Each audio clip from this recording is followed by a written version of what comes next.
Bonjour Antonine. Nous sommes aujourd'hui le vendredi 28 mars. Je t'ai laissé lors de ma dernière lettre sur la question de la peur de la mort.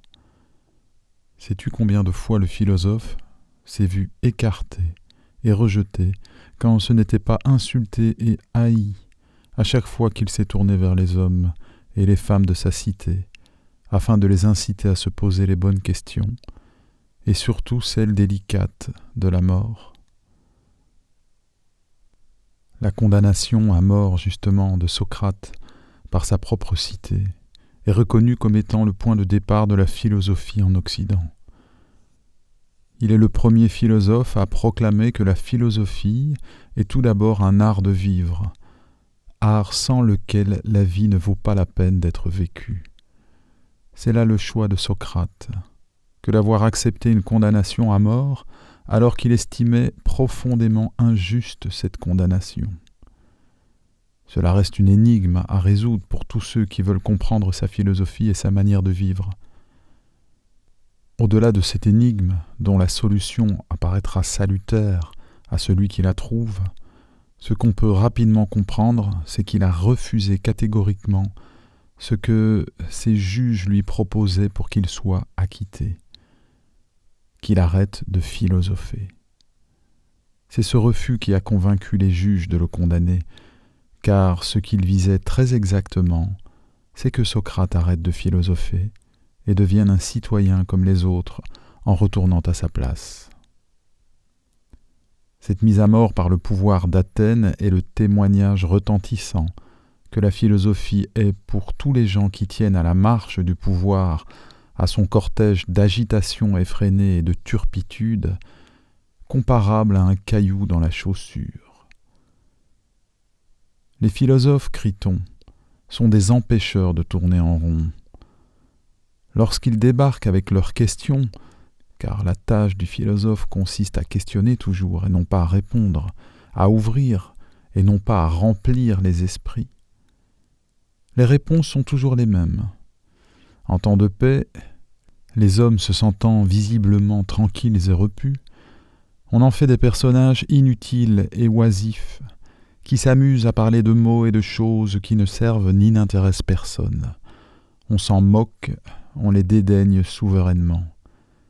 Mais dès lors que les choses commencent à s'agiter, que l'excitation, l'urgence, la peur et la panique tenaillent les hommes, comme aujourd'hui, on les accuse de mettre des freins à l'action. On les repousse, on les écarte d'un revers de main pour s'engouffrer tête baissée dans un présent toujours immédiat. Il n'est donc jamais temps de penser, de réfléchir, de prendre le recul nécessaire avant d'agir. On fait ainsi de l'homme un être inférieur à l'animal, puisque l'action de ce dernier ne requiert pas l'exercice de la raison, à savoir la capacité de discerner le meilleur du pire en toute occasion. L'animal, lui, possède encore un instinct qui lui permet de se guider dans les périls qui le guettent. L'homme l'a perdu, son instinct. Ou du moins la relation à son instinct s'est tellement brouillée au fil du temps que lorsqu'il y recourt, ce n'est plus à une bête qu'il ressemble, mais à un monstre bien souvent. Or, un être qui n'est ni animé par la raison, ni correctement par l'instinct, à quoi cela peut-il renvoyer si ce n'est à rien ? À quoi cela peut conduire si ce n'est au néant ?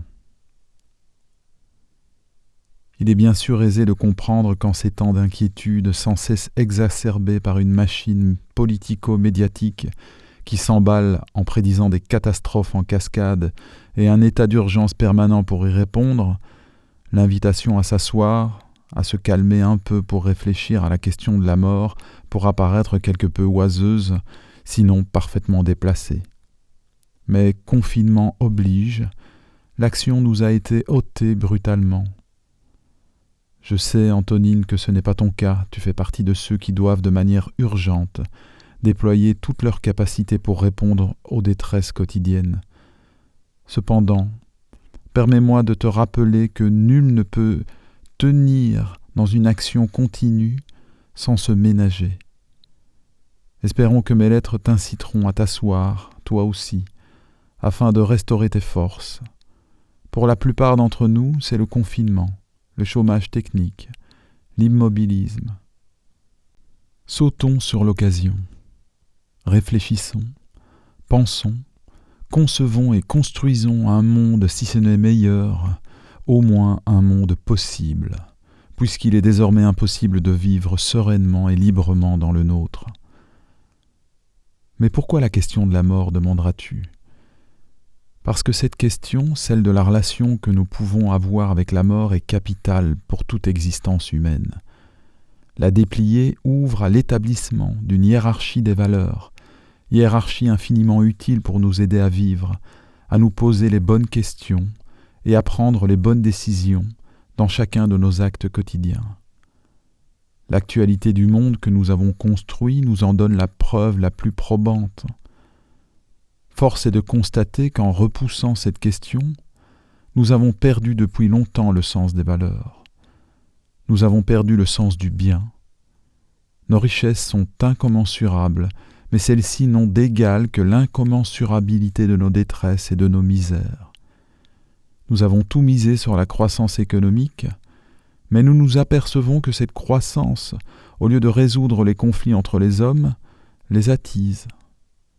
Au lieu d'encourager au partage et à la bienveillance, exacerbe les égoïsmes et la défiance. Au lieu de conférer aux hommes une certaine intelligence de vie qui les aiderait à préserver humblement et patiemment les ressources de la planète, la leur ôte définitivement pour qu'ils détruisent et brûlent tout sur leur passage dans la plus totale frénésie, qui plus est festive et béate. Au lieu d'apaiser la faim, elle l'aiguise. Au lieu d'épancher la soif, la rend inextinguible. Au lieu de rendre l'homme tranquille, l'agite sans répit.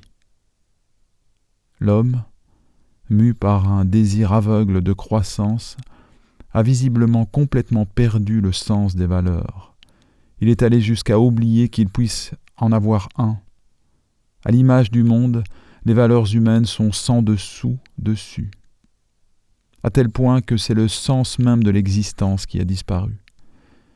Dès lors, celle-ci, pour chacun, ne tient plus qu'à un fil, très court et très ténu, celui de sa seule vie biologique.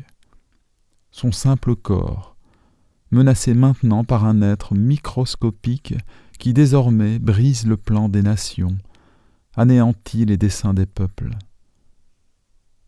C'est pourquoi, Antonine chérie, maintenant plus que jamais, car c'est la totalité du monde qui vit de manière instantanée une crise sanitaire capable de remettre fondamentalement en cause sa manière de vivre, les choix et le chaos de valeurs qui y président. Voici pourquoi il apparaît urgent de renouer nos existences avec la question de la mort, afin tout d'abord de conjurer cette peur immédiate et irrépressible que cette crise provoque en chacun de nous, mais surtout de donner les moyens à chacun de remettre de l'ordre dans ce qu'il croit, dans ce qu'il comprend et dans ses valeurs, pour qu'il puisse prendre les bonnes décisions, quoi qu'il arrive. Bien loin de moi l'idée de commencer ici un cours d'histoire de la philosophie, mais avant de comprendre la relation que nous entretenons actuellement avec la mort, relation principalement caractérisée par le déni et l'oubli, je voudrais noter l'attitude toute paradoxale de Socrate qui, lors de son procès, semble la braver sans retenue. Je rappelle que paradoxal, mot très important pour comprendre l'attitude de Socrate, signifie contre la doxa, c'est-à-dire contre l'opinion commune. Le caractère paradoxal de la pensée et de l'attitude socratique consiste à ne pas suivre l'opinion commune et à la remettre en cause. C'est la raison pour laquelle, pour être bien comprise, il est nécessaire de prendre du recul avec cette opinion commune qui, sans même s'en rendre compte, régit notre pensée, nos discours et nos actes. Ce qui revient à dire qu'il faut prendre un peu de temps pour prendre distance avec soi-même. Quoi qu'il en soit, lors de son procès, Socrate, ne quittant pas son ironie coutumière, se moque ouvertement de ses accusateurs en pointant chez eux une lâcheté aussi ferme qu'aveugle. Ceux-ci croient en effet lui faire du mal en le condamnant à mort. Mais Socrate retourne immédiatement cette croyance contre eux. De fait, si ses accusateurs croient lui faire du mal en le faisant mourir, ce n'est pas seulement parce qu'ils croient que la mort soit un mal. Cela, qui le contredirait ? Ce qu'ils croient très sourdement et fermement, c'est que parmi tous les maux, la mort en soit le pire. On perçoit ici toute la force de l'ironie socratique qui consiste à faire entendre, sans jamais le dire directement, que ses accusateurs sont de misérables lâches. À considérer la mort comme le pire de tous les maux, on peut facilement en conclure qu'ils en ont une effroyable peur. Car il va de soi que, parmi tous les maux que l'homme doit affronter, c'est du pire qu'il doit avoir la peur la plus grande. Et pour Socrate, contrairement à ses accusateurs, ce n'est pas la mort qui l'effraie le plus. Ce qui l'effraie le plus, c'est d'être jugé injuste et méchant, non pas simplement selon les hommes, mais selon la vérité. Bien au-delà de sa simple mort physique, voilà ce qu'il y a à ses yeux de plus dommageable et de plus grave pour un homme: devenir ou être injuste, méchant, et par cela extrêmement laid. Ainsi, c'est à l'appui de ce renversement paradoxal des valeurs communément admises que Socrate voit en ses accusateurs, dont les chefs de file sont Anytos et Mélétos, une irrémissible lâcheté, tout aveugle qu'elle soit. Il mène une action publique qui conduit à la condamnation d'un homme sage et dévoué à sa cité. Par là, ils témoignent de leur injustice et de leur méchanceté selon la vérité, non pas tant contre Socrate lui-même que contre la cité elle-même. En croyant, de plus, faire du tort à Socrate en le condamnant à mort, ils témoignent de la hiérarchie des valeurs à laquelle ils adhèrent, hiérarchie transcendée par la sourde peur de mourir et par la conviction de n'être rien d'autre qu'un corps individuel qui se démène parmi d'autres corps, tous fondamentalement étrangers les uns aux autres. Socrate lui-même, bien qu'il soit condamné à mourir, échappe finalement à ce mal qui consiste à trahir la vérité et la justice. Le voilà sauf, bien qu'il s'apprête à mourir. Ses contempteurs, quant à eux, par leurs actes, se condamnent à être injustes, méchants et laids, bien qu'ils continueront de vivre. Cette relation particulière à la mort qui engage une relation ouverte, bienveillante et reconnaissante à la vie et aux autres, Socrate l'a formulée en une pensée très concise qui deviendra le mot d'ordre de toute une philosophie. Cette pensée, la voici. Anytos et Mélétos peuvent me tuer, mais ils ne peuvent pas me nuire. Que Socrate ait eu raison d'agir comme il l'a fait, on peut en débattre. Pour l'heure, là n'est pas la question. Qu'il nous suffise de voir que le simple fait de se frotter à la question de la mort conduit inévitablement à poser un ordre de valeurs qui aide à questionner, à choisir, à se décider d'agir et à agir en fonction, et ce durant toute son existence.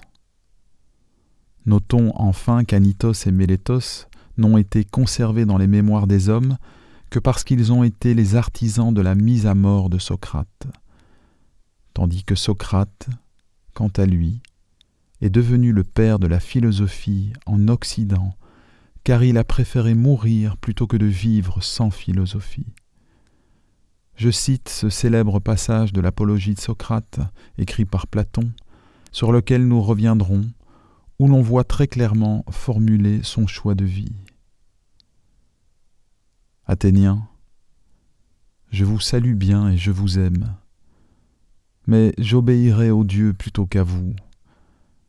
Jusqu'à mon dernier souffle, et tant que j'en serai capable, Ne vous attendez pas que je cesse de philosopher, de vous adresser des recommandations, de faire voir ce qui en est à tel de vous qui, en chaque occasion, se trouvera sur mon chemin, en lui tenant le langage même que j'ai coutume de tenir.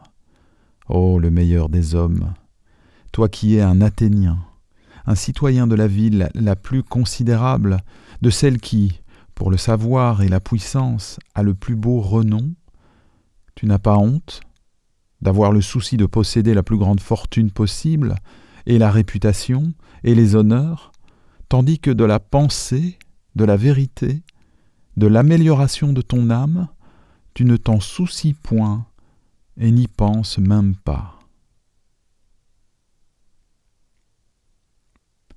Essayons de comprendre maintenant les fondements de pensée qui nous ont conduits à dénier l'importance, pour ne pas dire l'urgence, de la question de la mort, d'une part, et à en faire le lieu d'un oubli profond pour régir nos existences de l'autre. Je le répète, ce n'est pas le moment de faire un cours d'histoire de la philosophie. Il faut cependant savoir que l'attitude promue par Socrate ne lui est bien entendu pas exclusive. Bien des hommes avant lui et après lui, pour diverses raisons, ont fièrement bravé la mort. Bien des hommes aussi, comme Socrate, ont pensé qu'il valait mieux mourir pour le bien de sa communauté ou pour celui de l'humanité que de sauver sa propre vie ou préserver quelque bien à soi. Cette attitude face à la mort a été promue pendant des siècles. Toute autre attitude était considérée comme lâche, vile et inhumaine. Quand je dis promue, cela ne veut pas dire évidemment que cette pensée s'est imposée à tous les hommes en toutes occasions. Je dis seulement qu'aucun discours ne faisait de la peur de la mort un motif suffisant pour une quelconque décision politique, éthique ou philosophique. Tout au contraire. En avoir peur et en témoigner par ses décisions et ses actions était perçu comme le niveau le plus dégradé de l'humanité. Lui faire face ou ne pas tenter de l'éviter à tout prix était, au contraire, synonyme de force de caractère et de noblesse d'âme. À plus forte raison lorsqu'il s'agissait, par ce risque encouru, de rendre service à la communauté. Songe au soldat qui défend sa cité au péril de sa vie. Songe aussi à celui qui bravera les flammes pour en sauver une personne que parfois il ne connaît même pas.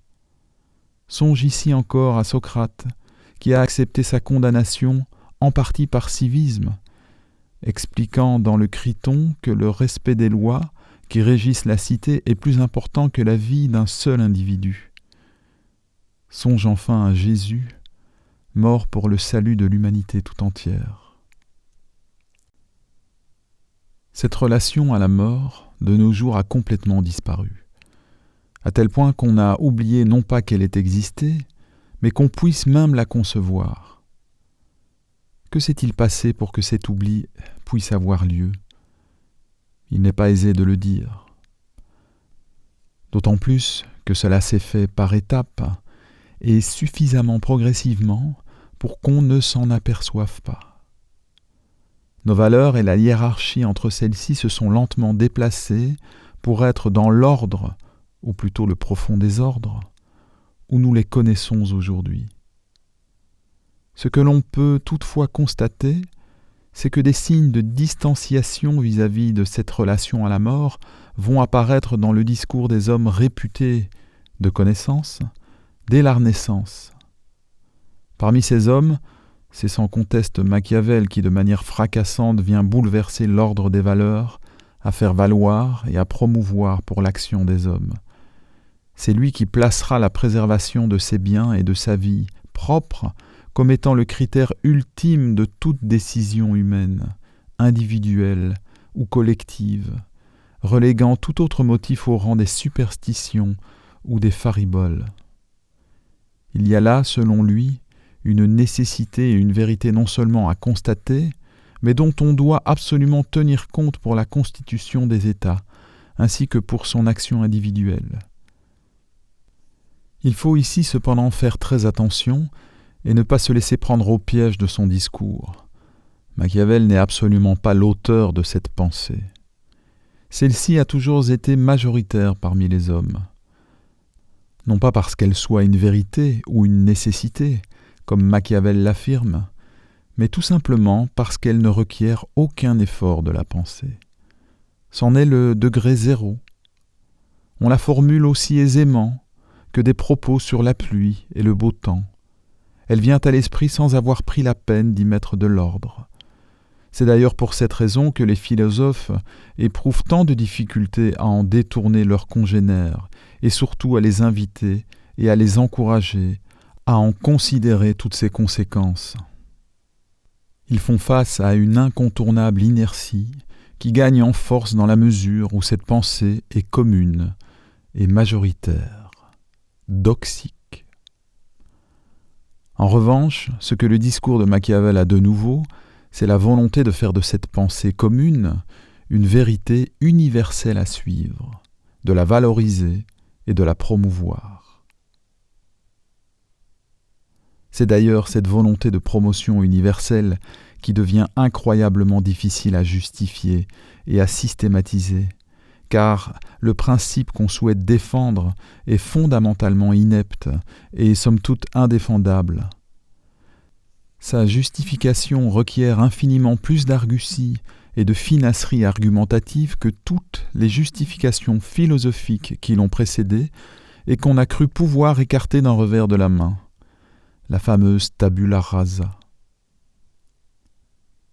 Le changement dans l'ordre des propositions universelles à faire valoir est donc visible dès la Renaissance, non pas dans le seul discours de Machiavel, mais dans l'ordre du discours en général. Cet ordre nouveau, peu à peu, devient légitime, majoritaire, prioritaire et finalement exclusif de tout autre. Il se retrouve par ailleurs tout aussi bien dans le discours des machiavéliens que dans celui des anti-machiavéliens. Jean Bodin, par exemple, penseur politique du XVIe siècle, très ostensiblement hostile pourtant à la pensée de Machiavel, ne s'en appuie pas moins sur le même principe pour fonder son édifice politique dans son ouvrage « Les 6 livres de la République ». Il pose la question du bonheur qui, selon la pensée politique traditionnelle sur laquelle il s'appuie, doit constituer la finalité de toute action politique. Il se réfère principalement à Aristote pour situer son propos. Ce qu'Aristote privilégie, c'est très exactement ce que privilégiait Socrate. Pour être heureux, il faut sans plus attendre avoir souci de la pensée, de la vérité et de l'amélioration de son âme. Jean Bodin n'en disconvient pas, du moins pas directement. Mais sa manière de poser le problème permet d'opérer un déplacement dans l'ordre des priorités et des besoins. Il pose en effet la question de savoir de quoi il faut d'abord avoir le souci dans la constitution d'un État. Ce d'abord est capital, puisqu'il renvoie à ce à quoi il faut, dans l'action, attacher ses pensées et ses actes, et cela avant la volonté de satisfaire tout autre besoin. Sa réponse est sans appel. Ce dont il faut se soucier d'abord, c'est de l'acquisition d'un ensemble de biens, portions de territoire, terres fertiles, bétail, vêtements, conditions météorologiques favorables, maisons, places fortes, médecine, métaux, armes offensives, etc. Et ce, afin d'assurer sa propre préservation en s'appliquant, il va sans dire, à les préserver contre tout agresseur extérieur. Ensuite seulement, on songera à satisfaire d'autres besoins, ceux relatifs par exemple au bonheur et à la félicité, comme accéder à la science de Dieu, de la nature et à la sagesse humaine. De quoi faut-il se soucier en priorité ? La question avait déjà été posée par Socrate. Il répondait de la pensée, de la vérité et de l'amélioration de son âme. Jean Bodin, quant à lui, répond les biens matériels, la vie biologique. Pour le reste, on verra ensuite. Il y a ici un déplacement dans l'ordre des priorités et des valeurs, un changement décisif dans l'ordre des nécessités et des besoins à faire valoir. Là est le véritable changement dans l'ordre de la pensée. J'insiste, dans la pensée à faire valoir, et non pas seulement dans la pensée soi-disant effective et commune. Un changement qui devient progressivement le mot d'ordre de la pensée politique et éthique occidentale. Je pressens ici des résistances, car la pensée commune ne se laisse pas faire aussi facilement. Le raisonnement de Machiavel ou de Bodin apparaît si séduisant qu'il est très difficile de résister. Mais la séduction ne tire sa force que du peu d'efforts qu'il requiert pour être pensé et adopté. C'est donc ici qu'il faut faire preuve de patience et laisser son esprit s'habituer peu à peu à s'élever au-dessus de la pensée commune pour comprendre l'attitude paradoxale mais néanmoins immensément féconde et salutaire de Socrate.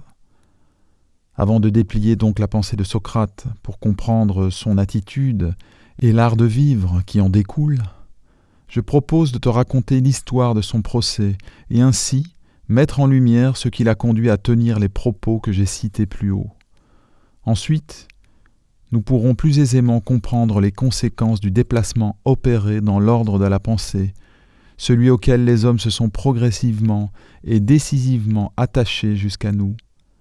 Car c'est ce déplacement qui est la cause de ce que nous sommes en train de vivre actuellement.